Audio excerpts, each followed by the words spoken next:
السلام علیکم ورحمۃ اللہ وبرکاتہ نحمد و نصلی علی رسولہ الکریم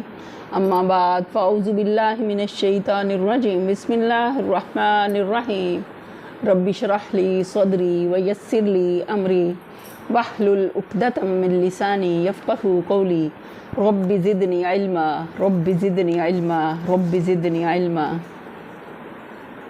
اللہم لا سہل الا ما جعلتہ سہلا وانت تجعل الحزن سہلا اذا شئت۔ اے اللہ، کوئی کام آسان نہیں مگر جسے تو آسان کر دے، اور تو جب چاہتا ہے مشکل کو آسان کر دیتا ہے۔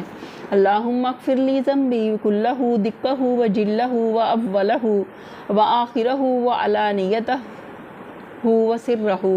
اے اللہ، میرے سب گناہوں کو بخش دے،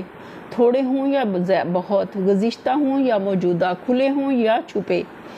اللہم انی اعوذ بک من منکرات الاخلاق والاعمال والاہواء۔ اے اللہ، بے شک میں برے اخلاق، برے اعمال اور بری خواہشات سے تیری پناہ مانگتا ہوں۔ اللہم احیینی مسکینا وامتنی مسکینا واحشرنی فی زمرۃ المساکین۔ اے اللہ، مجھ کو مسکینی کی حالت میں زندہ رکھ، مسکینی میں فوت کر اور مسکینوں کی جماعت میں اٹھا۔ اللہم انی اعوذ بک من غلبۃ الدین وغلبۃ العدو وشماتۃ الاعداء۔ اے اللہ، میں قرض کے غلبے، دشمن کے غلبے اور دشمنوں کے خوش ہونے سے تیری پناہ مانگتی ہوں۔ اللہم انی اعوذ بک ان اشرک بک وانا اعلم واستغفرک لما لا اعلم۔ اے اللہ، میں تیری پناہ مانگتی ہوں اس سے کہ میں جانتے بوجھتے تیرے ساتھ شرک کروں، اور بخشش مانگتی ہوں اس سے جو میں انجانے میں کروں۔ اللہم انی اعوذ بک من الفقر والقلۃ والذلۃ واعوذ بک من ان اظلم او اظلم۔ اے اللہ، بے شک محتاجی، غلت اور ذلت سے تیری پناہ چاہتی ہوں، اور اس بات سے بھی تیری پناہ چاہتی ہوں کہ میں ظلم کروں یا مجھ پر ظلم کیا جائے۔ آمین ثم آمین یا رب العالمین۔ ہم پڑھ رہے ہیں 9واں پارہ سورہ الاعراف، آیت نمبر 188 تک ہم نے پڑھا تھا۔ آج ہم پڑھیں گے انشاءاللہ 189۔ هو الذي خلقكم من نفس واحدة وجعل منها زوجها ليسكن إليها فلما تغشاها حملت حملا خفيفا ومرت به فلما أثقلت دعوا الله ربهما لئن أتيتنا صالحا لنكونن من الشاكرين۔ وہ اللہ ہی ہے جس نے تمہیں ایک جان سے پیدا کیا اور اسی کے جن سے اس کا جوڑا بنایا تاکہ اس کے پاس سکون حاصل کرے۔ پھر جب مرد نے عورت کو ڈھانک لیا تو اسے ایک خفیف سا حمل رہ گیا جسے وہ لیے چلتی پھرتی رہی۔ پھر جب وہ بوجھل ہو گئی تو دونوں نے مل کر اللہ اپنے رب سے دعا کی کہ اگر تو نے ہم کو اچھا سا بچہ دیا تو ہم تیرے شکر گزار ہوں گے۔ فلما آتاہما صالحا جعل لہ شرکاء فیما آتاہما فتعالی اللہ عما یشرکون۔ مگر جب اللہ نے ان کو صحیح سالم بچہ دے دیا تو وہ اس کی اس بخشش و عنایت میں دوسروں کو اس کا شریک ٹھہرانے لگے۔ اللہ بہت بلند و برتر ہے ان مشرکانہ باتوں سے جو یہ لوگ کرتے ہیں۔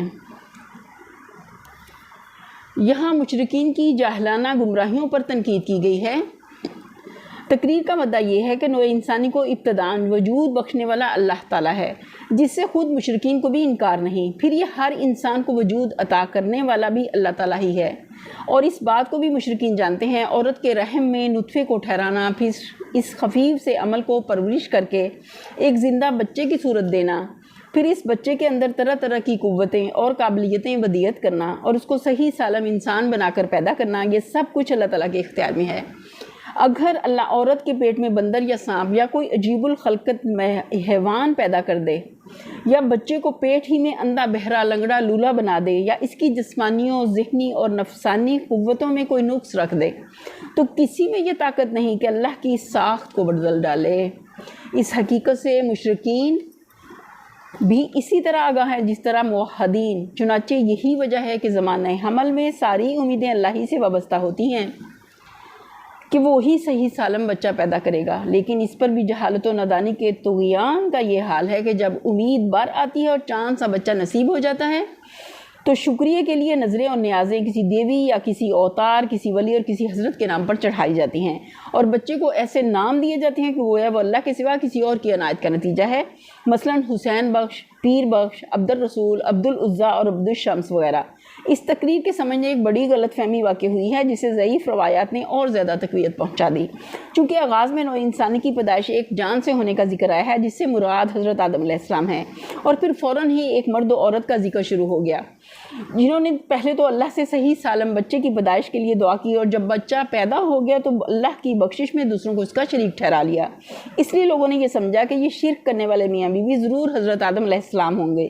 اس غلط فہمی پر روایات کا ایک خول چڑھ گیا اور پھر ایک پورا قصہ تصنیف کر دیا گیا کہ حضرت حوا کے بچہ پیدا ہو کر مر جاتے تھے۔ آخرکار ایک بچے کی پیدائش کے موقع پر شیطان نے ان کو بہکا کر اس بات پر آمادہ کر دیا کہ اس کا نام عبد الحارث بندہ شیطان رکھ دیں۔ غضب یہ ہے کہ ان روایات سے بعض کی سند نبی صلی اللہ علیہ وسلم تک بھی پہنچا دی گئی، نعوذ باللہ، لیکن در حقیقت یہ تمام روایات غلط ہیں اور قرآن کی عبارت بھی ان کی تائید نہیں کرتی۔ قرآن جو کچھ کہہ رہا ہے وہ صرف یہ ہے کہ نوع انسانی کا پہلا جوڑا جسے آفرینش کی ابتدا ہوئی اس کا خالق ہی اللہ تھا، کوئی دوسرا اس کار تخلیق میں شریک نہ تھا۔ پھر ہر مرد و عورت کے ملاپ سے جو اولاد پیدا ہوتی ہے اس کا خالق بھی اللہ ہی ہے، اور جس کا اقرار تم سب لوگوں کے دلوں میں موجود ہے۔ چنانچہ اسی اقرار کی بدولت تم امید و بیم کی حالت میں جب دعا مانگتے ہو تو اللہ ہی سے مانگتے ہو، لیکن بعد میں جب امیدیں پوری ہو جاتی ہیں تو تمہیں شرک کی سوچتی ہے۔ اس تقریر میں کسی خاص مرد اور خاص عورت کا ذکر نہیں ہے، بلکہ مشرکین میں سے ہر مرد اور ہر عورت کا حال بیان کیا گیا ہے۔ اس مقام پر ایک اور بات بھی قابل توجہ ہے۔ ان آیات میں اللہ تعالیٰ نے جن لوگوں کی مذمت کی ہے وہ عرب کے مشرکین تھے۔ ان کا قصور یہ تھا کہ وہ صحیح سالم اولاد ہونے کے لیے تو اللہ ہی سے دعا مانگتے تھے، مگر جب بچہ پیدا ہو جاتا تو اللہ کے عطیے میں دوسروں کو شکریہ کا حصے دار ٹھہرا لیتے تھے۔ بلا شبہ یہ حالت نہایت ہی بری تھی، لیکن اب جو شرک ہم توحید کے مدیوں میں پا رہے ہیں وہ اس سے بھی بدتر ہے۔ یہ ظالم تو اولاد بھی غیروں ہی سے مانگتے ہیں، حمل کے زمانے میں منتیں بھی غیروں کے نام کی مانتے ہیں، اور بچہ پیدا ہونے کے بعد نیاز بھی انہی کے آستانوں پر چڑھاتے ہیں۔ اس پر بھی زمانے جاہلیت کے عرب مشرک تھے، اور یہ موحد ہیں، اور ان کے لیے جہنم واجب تھی اور ان کے لیے نجات کی گارنٹی ہے۔ ان کی گمراہیوں پر تنقید کی زبانیں تیز ہیں، مگر ان کی گمراہیوں پر کوئی تنقید کر بیٹھے تو مذہبی درباروں میں بے چینی کی لہر دوڑ جاتی ہے۔ اسی حالت کا ماتم حالی مرحوم نے اپنی مسدس میں کیا ہے۔ کرے غیرت کی پوجا تو کافر، جو ٹھہرائے بیٹا خدا کا تو کافر، جھکے آگ پر سجدہ تو کافر، کواکب میں مانے کرشمہ تو کافر، مگر مومنوں پر کشادہ ہے راہیں، پرستش کریں شوق کی جس سے چاہیں، نبی کو جو چاہیں خدا کر دکھائیں، اماموں کا رتبہ نبی سے بڑھائیں، مزاروں پہ جا جا کے نظریں چڑھائیں، شہیدوں سے جا جا کے مانگیں دعائیں، نہ توحید میں کچھ خلل اس سے آئے، نہ اسلام بگڑے نہ ایمان جائے۔ یعنی تنزیہ انہوں نے یہ بات کی ہے کہ مسلمان اپنے آپ کو اللہ والے بھی توحید پر بھی مانتے ہیں اور سارے وہ کام کرتے ہیں جو اللہ کی ناراضگی کے ہیں۔ اللہ ہمیں اس سے بچا کے رکھے، اپنی پناہ میں رکھے۔ ایشرکون ما لا یخلق شیئا وہم یخلقون، کیسے نادان ہیں یہ لوگ کہ ان کو اللہ کا شریک ٹھہراتے ہیں جو کسی چیز کو بھی پیدا نہیں کرتے بلکہ خود پیدا کیے جاتے ہیں۔ ولا یستطیعون نصرا ولا انفسهم ینصرون، جو نہ ان کی مدد کر سکتے ہیں نہ آپ ہی اپنی مدد پر قادر ہیں۔ وَإِن تَدْعُوهُمْ إِلَى الْهُدَىٰ لَا يَتَّبِعُوكُمْ سَوَاءٌ عَلَيْكُمْ أَدَعَوْتُمُوهُمْ أَمْ أَنْتُمْ صَامِتُونَ، اگر تم انہیں سیدھی راہ پر آنے کی دعوت دو تو وہ تمہارے پیچھے نہ آئیں، تم خواہ انہیں پکارو یا خاموش رہو، دونوں صورتوں میں تمہارے لیے یکساں ہی رہے۔ یعنی ان مشرکین کے معبودان باطل کا حال یہ ہے کہ سیدھی راہ دکھانا اور اپنے پرستاروں کی رہنمائی کرنا تو درکنار، وہ بیچارے تو کسی رہنما کی پیروی کرنے کے قابل بھی نہیں، حتیٰ کہ کسی پکارنے والے کی پکار کا جواب تک نہیں دے سکتے۔ ان الذین تدعون من دون اللہ عباد امثالکم فادعوہم فلیستجیبوا لکم ان کنتم صادقین، تم اگر اللہ کو چھوڑ کر جنہیں پکارتے ہو وہ تو محض بندے ہیں جن سے تم بندے ہو، ان سے دعائیں مانگ دیکھو، یہ تمہاری دعاؤں کا جواب دیں اگر ان کے بارے میں تمہارے خیالات صحیح ہیں۔ الہم ارجل یمشون بہا ام لہم ایدی یبطشون بہا ام لہم اعین یبصرون بہا ام لہم آذان یسمعون بہا قل ادعوا شرکاءکم ثم کیدونی فلا تنظرون، کیا یہ پاؤں رکھتے ہیں کہ ان سے چلیں، کیا یہ ہاتھ رکھتے ہیں کہ ان سے پکڑیں، کیا یہ آنکھیں رکھتے ہیں کہ ان سے دیکھیں، کیا یہ کان رکھتے ہیں کہ ان سے سنیں؟ اے محمد صلی اللہ علیہ وسلم ان سے کہو کہ بلاؤ اپنے ٹھہرائے ہوئے شریکوں کو، پھر تم سب مل کر میرے خلاف تدبیریں کرو اور مجھے ہرگز مہلت نہ دو۔ یہاں ایک بات خاص طور پر سمجھ لینی چاہیے کہ مشرکانہ مذاہب میں 3 چیزیں الگ الگ پائی جاتی ہیں۔ ایک تو وہ اصنام، تصاویر یا علامات جو مرجع پرستش ہوتی ہیں، دوسرے وہ اشخاص یا ارواح یا معانی جو دراصل معبود قرار دیے جاتے ہیں اور جن کی نمائندگی اصنام اور تصاویر وغیرہ کی شکل میں کی جاتی ہے، اور تیسرے وہ اعتقادات جو ان مشرکانہ عبادات و اعمال کی تہ میں کار فرما ہوتے ہیں۔ قرآن مختلف طریقوں سے ان تینوں چیزوں پر ضرب لگاتا ہے۔ اس مقام پر اس کی تنقید کا رخ پہلی چیز کی طرف ہے، یعنی وہ بت محل اعتراض ہیں جن کے سامنے مشرکین اپنے مراسم عبادت ادا کرتے ہیں اور اپنی عرضیاں اور نیازیں پیش کرتے ہیں۔ ان ولی اللہ الذی نزل الکتاب وہو یتولی الصالحین، میرا حامی و ناصر وہ خدا ہے جس نے یہ کتاب نازل کی ہے اور نیک آدمیوں کی حمایت کرتا ہے۔ یہ جواب ہے مشرکین کی ان دھمکیوں کا جو نبی صلی اللہ علیہ وسلم کو وہ دیتے تھے۔ وہ کہتے تھے کہ اگر تم ہمارے ان معبودوں کی مخالفت سے کرنے سے باز نہ آئے اور ان کی طرف سے لوگوں کے عقیدے اس طرح خراب کرتے رہے تو تم پر ان کا غضب ٹوٹ پڑے گا اور تمہیں الٹ کر رکھ دیں گے۔ یہ ان کا خام خیال تھا۔ والذین تدعون من دونہ لا یستطیعون نصرکم ولا انفسہم ینصرون، بخلاف اس کے تم جنہیں اللہ کو چھوڑ کر پکارتے ہو وہ نہ تمہاری مدد کر سکتے ہیں اور نہ خود اپنی مدد ہی کرنے کے قابل ہیں۔ وَإِن تَدْعُوهُمْ إِلَى الْهُدَى لَا يَسْمَعُوا وَتَرَاهُمْ يَنظُرُونَ إِلَيْكَ وَهُمْ لَا يُبْصِرُونَ، بلکہ اگر تم انہیں سیدھی راہ پر آنے کے لیے کہو تو وہ تمہاری بات سن بھی نہیں سکتے۔ بظاہر تم کو ایسا نظر آتا ہے کہ وہ تمہاری طرف دیکھ رہے ہیں مگر فی الواقع وہ کچھ بھی نہیں دیکھتے۔ خُذِ الْعَفْوَ وَأْمُرْ بِالْعُرْفِ وَأَعْرِضْ عَنِ الْجَاهِلِينَ، اے نبی صلی اللہ علیہ وسلم نرمیوں درگزر کا طریقہ اختیار کرو، معروف کی تلقین کیے جاؤ اور جاہلوں سے نہ الجھو۔ وَإِمَّا يَنزَغَنَّكَ مِنَ الشَّيْطَانِ نَزْغٌ فَاسْتَعِذْ بِاللَّهِ إِنَّهُ سَمِيعٌ عَلِيمٌ، اگر کبھی شیطان تمہیں اکسائے تو اللہ کی پناہ مانگو، وہ سب کچھ سننے اور جاننے والا ہے۔ إِنَّ الَّذِينَ اتَّقَوْا إِذَا مَسَّهُمْ طَائِفٌ مِّنَ الشَّيْطَانِ تَذَكَّرُوا فَإِذَا هُمْ مُبْصِرُونَ، حقیقت میں جو لوگ متقی ہیں ان کا حال یہ ہوتا ہے کہ کبھی شیطان کے اثر سے کوئی برا خیال اگر انہیں چھو بھی جاتا ہے تو وہ فوراً چکنے ہو جاتے ہیں اور پھر انہیں صاف نظر آنے لگتا ہے کہ ان کے لیے صحیح طریقہ کار کیا ہے۔ وَإِخْوَانُهُمْ يَمُدُّونَهُمْ فِي الْغَيِّ ثُمَّ لَا يُقْصِرُونَ، رہے ان کے شیطان بھائی بند تو وہ انہیں ان کی کجروہی میں کھینچے لیے چلے جاتے ہیں اور انہیں بھٹکانے میں کوئی کسر نہیں اٹھا رکھتے۔ ان آیات میں نبی صلی اللہ علیہ وسلم کو دعوت و تبلیغ اور ہدایت و اصلاح کی حکمت کے چند اہم نکات بتائے گئے ہیں، اور مقصود صرف حضور صلی اللہ علیہ وسلم کو ہی تعلیم دینا نہیں بلکہ حضور کے ذریعے ان سب لوگوں کو یہ حکمت سکھانا ہے جو حضور صلی اللہ علیہ وسلم کے قائم مقام بن کر دنیا کو سیدھی راہ دکھانے کے لیے اٹھے۔ ان نکات کو سلسلہ وار دیکھ لینا چاہیے۔ نمبر 1، داعی حق کے لیے جو صفات سب سے زیادہ ضروری ہیں ان میں سے ایک یہ ہے کہ اسے نرم ہو، متحمل اور عالی ظرف ہونا چاہیے۔ اس کو اپنے ساتھیوں کے لیے شفیق، امت الناس کے لیے رحیم اور اپنے مخالفوں کے لیے حلیم ہونا چاہیے۔ اس کو اپنے رفقا کی کمزوریوں کو بھی برداشت کرنا چاہیے اور اپنے مخالفین کی سختیوں کو بھی، اور اسے شدید سے شدید اشتعال انگیز مواقع پر بھی اپنے مزاج کو ٹھنڈا رکھنا چاہیے۔ نہایت ناگوار باتوں کو بھی عالی ظرف کے ساتھ ٹال دینا چاہیے صرف اللہ کی رضا کے لیے۔ مخالفوں کی طرف سے کیسی ہی سخت کلامی، بہتان تراشی، اظہار ثانی اور شریرانہ مزاحمت کا اظہار ہو، اس کو درگزر ہی سے کام لینا چاہیے اپنے اعلیٰ مقصد کو سامنے رکھتے ہوئے۔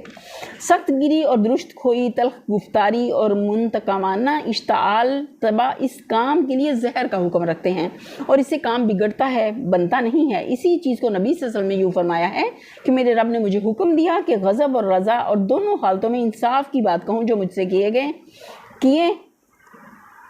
کیے میں اس سے جڑوں، جو مجھ سے کیے ہیں میں اس سے جڑوں، اور جو مجھے میرے حق سے محروم کر دے میں اس کا حق دوں، جو میرے ساتھ ظلم کرے میں اس کو معاف کر دوں۔ اور اسی چیز کی تائید ہدایت آپ ان لوگوں کو کرتے تھے جنہیں آپ دین کے کام پر اپنی طرف سے بھیجتے تھے کہ جہاں تم جاؤ وہاں تمہاری آمد لوگوں کے لیے مزدہ جان فضا نہ ہو بلکہ باعث کے اور نہ کہ جان فضا ہو، نہ کہ باعث نفرت، اور لوگوں کے لیے تم سہولت کے موجب بنو، نہ کہ تنگی و سختی کے۔ اور اسی چیز کی تعریف اللہ تعالیٰ نے نبی صلی اللہ علیہ وسلم کے حق میں فرمائی ہے، تعریف کہ یعنی یہ اللہ کی رحمت ہے کہ تم ان لوگوں کے لیے نرم ہو، اگر تم درست ہو اور سنگ دل ہوتے تو یہ سب لوگ تمہارے گرد و پیش سے چھٹ جاتے. سورہ آل عمران کی آیت ہے. نمبر 2، دعوے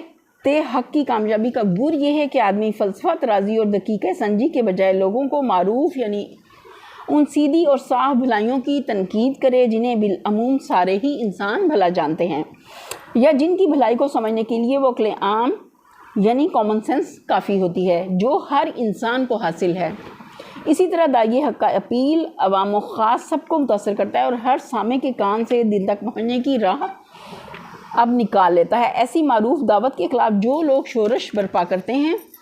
اور خود اپنی ناکامی اور اس دعوت کی کامیابی کا سامان فراہم کرتے ہیں، کیونکہ عام انسان خواہ وہ کتنے ہی تعصبات میں مبتلا ہوں، جب یہ دیکھتے ہیں کہ ایک طرف ایک شریف النفس اور بلند اخلاق انسان ہے جو سیدھی سیدھی بھلائیوں کی دعوت دے رہا ہے، اور دوسری طرف بہت سے لوگ اس کی مخالفت میں ہر قسم کی اخلاق و انسانیت سے گری ہوئی تدبیریں استعمال کر رہے ہیں، تو رفتہ رفتہ ان کے دل خود بخود مخالفین حق سے پھرتے اور داعی حق کی طرف متوجہ ہوتے چلے جاتے ہیں، یہاں تک کہ آخرکار میدان مقابلے میں صرف وہ لوگ رہ جاتے ہیں جن کے ذاتی مفاد نظام باطل کے قیام ہی سے وابستہ ہوں، یا پھر جن کے دلوں میں تقلید اسلاف اور جاہلانہ تعصبات نے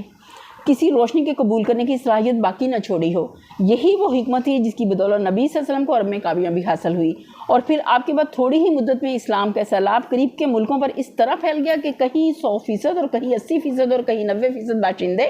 مسلمان ہو گئے. نمبر 3، اس دعوت کے کام میں جہاں یہ بات ضروری ہے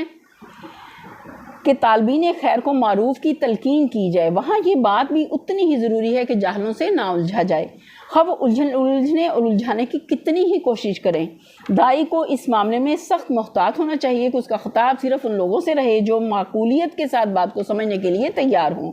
اور جب کوئی شخص جہالت پر اتر آئے اور حجت بازی، جھگڑالو پن اور تان و تشنیع شروع کر دے تو داعی کو اس کا حریف بننے سے انکار کر دینا چاہیے، اس لیے کہ اس جھگڑے میں الجھنے کا حاصل کچھ نہیں ہے، اور نقصان یہ ہے کہ داعی کی جس قوت کو اشاعت دعوت اور اصلاح نفوس میں خرچ ہونا چاہیے وہ اس فضول کام میں ضائع ہو جاتی ہے. نمبر 3 میں جو ہدایت کی گئی ہے، اسی کے سلسلے میں مزید ہدایت یہ ہے کہ جب کبھی داعی حق مخالفین کے ظلم اور ان کی شرارتوں اور ان کے جاہلانہ اعتراضات اور الزامات پر اپنی طبیعت میں اشتعال محسوس کرے تو اسے فوراً سمجھ لینا چاہیے کہ یہ نزع شیطانی یعنی شیطان کی اکساہٹ ہے، اور اسی وقت اللہ سے پناہ مانگنی چاہیے اور دعاؤں سے اللہ سے مدد طلب کرتے رہنا چاہیے کہ اپنے بندے کو اس جوش میں یہ بہہ نکلنے سے بجائے اور ایسا بے قابو نہ ہونے دے کہ اس سے دعوت حق کو نقصان پہنچانے والی کوئی حرکت سرزد ہو. دعوت حق کا کام بہرحال ٹھنڈے دل ہی سے ہو سکتا ہے اور وہی قدم صحیح اٹھ سکتا ہے جو جذبات سے مغلوب ہو کر نہیں بلکہ موقع محل کو دیکھ کر خوب سوچ سمجھ کر اٹھایا جائے. لیکن شیطان جو اس کام کو فروغ پاتے ہوئے کبھی نہیں دیکھ سکتا، ہمیشہ اس کوشش میں لگا رہتا ہے کہ اپنے بھائی بندوں سے داعی حق پر طرح طرح کے حملے کرائے، اور پھر یہ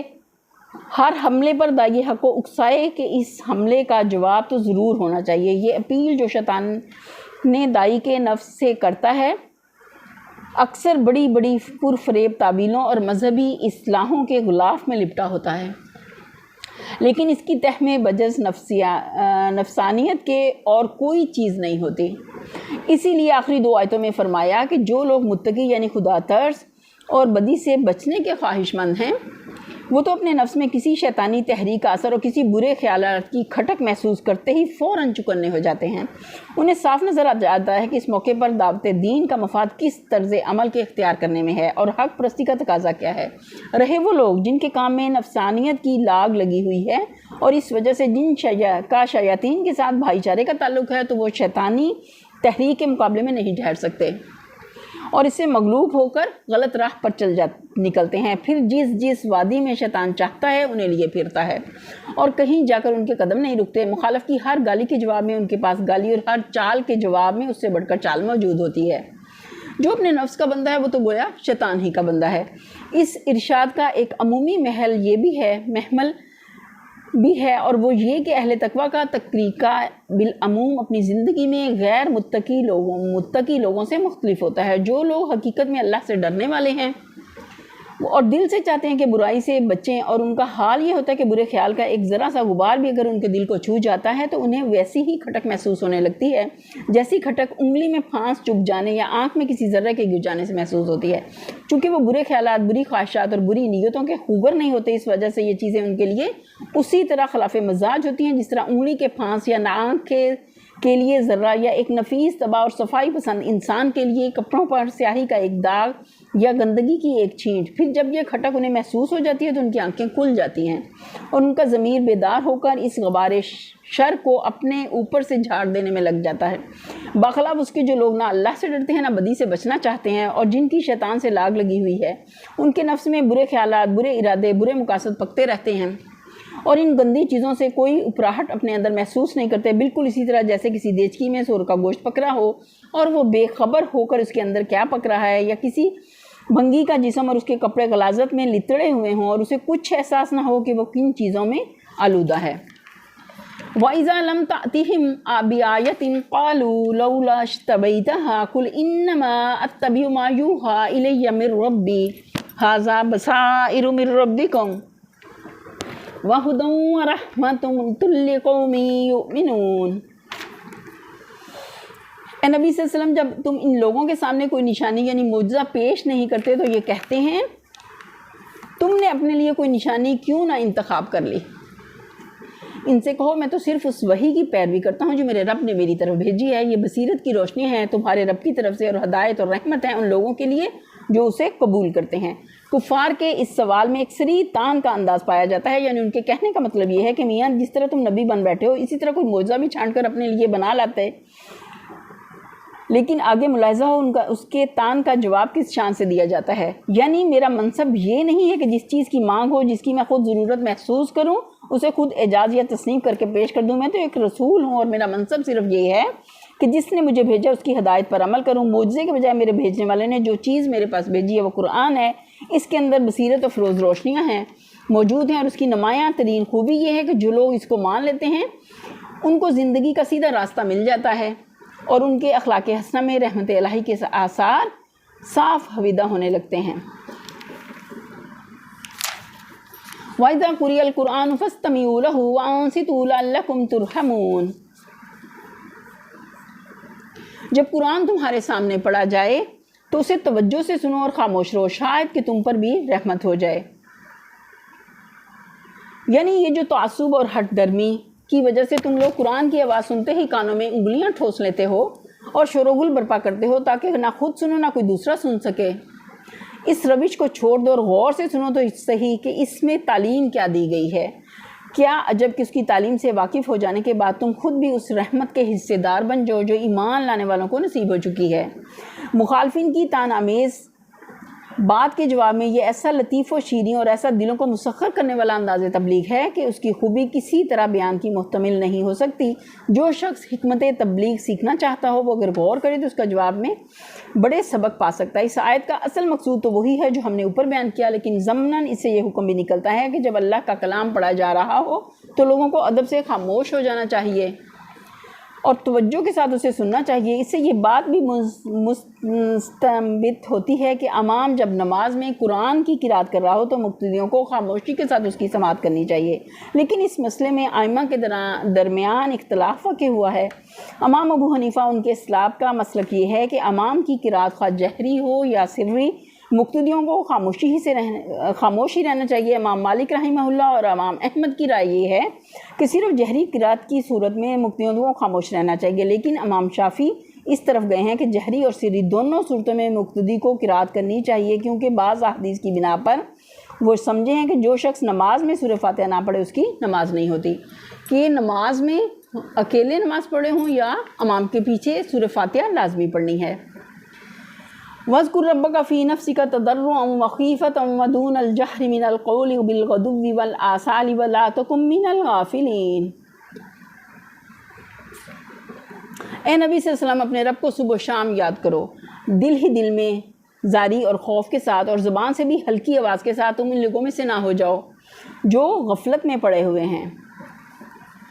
یاد کرنے سے مراد نماز بھی ہے اور دوسری قسم کی یاد بھی، خواہ وہ زبان سے ہو یا خیال سے۔ صبح و شام مراد یہی دونوں وقت بھی ہیں اور ان اوقات میں اللہ کی یاد سے مقصود نماز ہے۔ اور صبح و شام کا لفظ دائمن کے معنی میں بھی استعمال ہوتا ہے، اور اس سے مقصود ہمیشہ اللہ کی یاد میں مشغول رہنا ہے۔ یہ آخری نصیحت ہے جو خطبے کو ختم کرتے ہوئے ارشاد فرمائی گئی، اور اس کی غرض یہ بیان کی گئی کہ تمہارا حال کہیں غافلوں کا سا نہ ہو جائے۔ دنیا میں جو کچھ گمراہی پھیلی ہے اور انسان کے اخلاق و اعمال میں جو فساد بھی رونما ہوا ہے، اس کا سبب صرف یہ ہے کہ انسان کو اس بات کو بھول جاتا ہے کہ خدا اس کا رب ہے اور وہ اللہ کا بندہ ہے، اور دنیا میں اس کو آزمائش کے لیے بھیجا گیا ہے، اور دنیا کی زندگی ختم ہونے کے بعد اسے اپنے رب کو حساب دینا ہوگا۔ پھر جو شخص راہ راست پر چلنا اور دنیا کو اس پر چلانا چاہتا ہو، اس کو سخت اہتمام کرنا چاہیے کہ کہیں یہ بھول کہیں خود اس کو لاحق نہ ہو جائے۔ اسی لیے نماز اور ذکر الہی اور دائمی توجہ الی اللہ کی بار بار تاکید کی گئی ہے۔ ان الذین عند ربک لا یستکبرون عن عبادتہ ویسبحونہ ولہ یسجدون۔ جو فرشتے تمہارے رب کے حضور تقرب کا مقام رکھتے ہیں اور کبھی اپنی بڑائی کے گمنڈ میں آ کر اس کی عبادت سے منہ نہیں موڑتے اور اس کی تسبیح کرتے ہیں اور اس کے آگے جھکے رہتے ہیں۔ مطلب یہ کہ بڑائی کا گھمنڈ اور بندگی سے منہ موڑنا شیاطین کا کام ہے، اور اس کا نتیجہ پستی و تنزل ہے، بخلاف اس کے خدا کے آگے جھکنا اور بندگی میں ثابت قدم رہنا ملکوتی فعل ہے، اور اس کا نتیجہ ترقی و بلندی اور اللہ سے تقرب ہے۔ اگر تم اس ترقی کے خواہش مند ہو تو اپنے طرز عمل کو شیاطین کی بجائے ملائکہ کے طرز عمل کے مطابق بناؤ۔ تسبیح کرتے ہیں یعنی وہ اللہ تعالیٰ کا بے عیب اور بے نقص اور بے خطا ہونا، ہر قسم کی کمزوریوں سے اس کا منزہ ہونا اور اس کا لا شریک اور بے مثل اور بے ہمتہ ہونا دل سے مانتے ہیں، اس کا اقرار و اعتراف کرتے ہیں اور دائماً اس کے اظہار و اعلان میں مشغول رہتے ہیں۔ اس مقام پر حکم ہے کہ جو شخص اس آیت کو پڑھے سجدہ تلاوت کی یا سنے وہ سجدہ کرے، تاکہ اس کا حال ملائکہ و مقربین کے حال سے مطابق ہو جائے، اور ساری کائنات کا انتظام چلانے والے کارکن جس اللہ کے آگے جھکے ہوئے ہیں اسی کے آگے وہ بھی ان سب کے ساتھ جھک جائے اور اپنے عمل سے فوراً یہ ثابت کرتے کہ وہ نہ تو کسی گھمنڈ میں مبتلا ہے اور نہ اللہ کی بندگی سے منہ موڑنے والا ہے۔ قرآن مجید میں 14 مقامات ایسے ہیں جہاں آیات سجدہ آئی ہیں۔ ان آیات پر سجدے کا مشروع ہونا تو متفق علیہ ہے، مگر اس کے وجوب میں اختلاف ہے۔ امام ابو حنیفہ رضی اللہ عنہ سجدہ تلاوت کو واجب کہتے ہیں اور دوسرے علماء نے اس کو سنت قرار دیا ہے۔ نبی صلی اللہ علیہ وسلم بسا اوقات ایک بڑے مجمع میں قرآن پڑھتے اور اس میں جب سجدہ آیت سجدہ آتی تو آپ خود بھی سجدے میں گر جاتے، اور جو شخص جہاں ہوتا وہیں سجدہ ریز ہو جاتا، حتیٰ کہ کسی کو سجدہ کرنے کے لیے جگہ نہ ملتی تو وہ اپنے آگے والے شخص کی پیٹھ پر سر رکھ دیتا، یعنی اپنا جھکا دیتا۔ یہ بھی روایات میں آیا ہے کہ آپ نے فتح مکہ کے موقع پر قرآن پڑھا اور اس میں جب آیت سجدہ آئی تو جو لوگ زمین پر کھڑے تھے انہوں نے زمین پر سجدہ کیا، اور جو گھوڑوں اور اونٹوں پر سوار تھے وہ اپنی سواریوں پر ہی جھک گئے۔ کبھی آپ نے دوران خطبہ میں آیت سجدہ پڑھی ہے تو منبر سے اتر کر سجدہ کیا ہے اور پھر اوپر جا کر خطبہ شروع کر دیا۔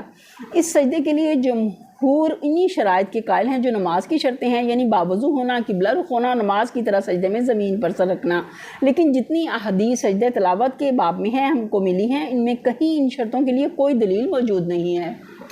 ان سے تو یہی معلوم ہوتا ہے کہ آیت سجدہ سن کر جو شخص جہاں جس حال میں ہو جھک جائے، خواہ باوضو ہو یا نہ ہو، خواہ استقبال قبلہ ممکن ہو یا نہ ہو، خواہ زمین پر سر رکھنے کا موقع ہو یا نہ ہو۔ سلف میں بھی ہم کو ایسی شخصیتیں ملتی ہیں جن کا عمل اس طریقے پر تھا۔ چنانچہ امام بخاری نے حضرت عبداللہ بن عمر کے متعلق لکھا ہے کہ وہ وضو کے بغیر سجدہ تلاوت کرتے تھے، اور عبد الرحمن سلمہ کے متعلق فتح الباری میں لکھا ہے کہ وہ راستہ چلتے ہوئے قرآن مجید پڑھتے جاتے تھے اور اگر کہیں یہ آیت سجدہ آ جاتی تو بس سر جھکا لیتے تھے، خواہ باوضو ہوں یا نہ ہوں اور خواہ قبلہ رخ بھی ہوں یا نہ ہوں۔ ان وجوہ سے ہم سمجھتے ہیں کہ اگرچہ زیادہ مبنی بر احتیاط مسلک جمہور ہی کا ہے، لیکن اگر کوئی شخص جمہور کے مسلک کے خلاف عمل کرے تو اسے ملامت بھی نہیں کی جا سکتی، کیونکہ جمہور کی تائید میں کوئی سنت ثابتہ موجود نہیں ہے، اور سلف میں ایسے لوگ پائے گئے ہیں جن کا عمل جمہور کے مسلک سے مختلف تھا۔ تو بات واضح کیا ہوئی کہ جب آیت سجدہ آئے تو جہاں جس حال میں ہوں فوراً اپنا آپ اللہ کے لیے جھکا دیں۔ یہیں پر ہم اپنے لیسن کا اختتام کرتے ہیں۔ وآخر دعوانا الحمد للہ رب العالمین۔ سبحان ربک رب العزت عما یصفون وسلام علی المرسلین والحمد للہ رب العالمین۔ آمین ثم آمین یا رب العالمین۔ السلام علیکم ورحمۃ اللہ وبرکاتہ۔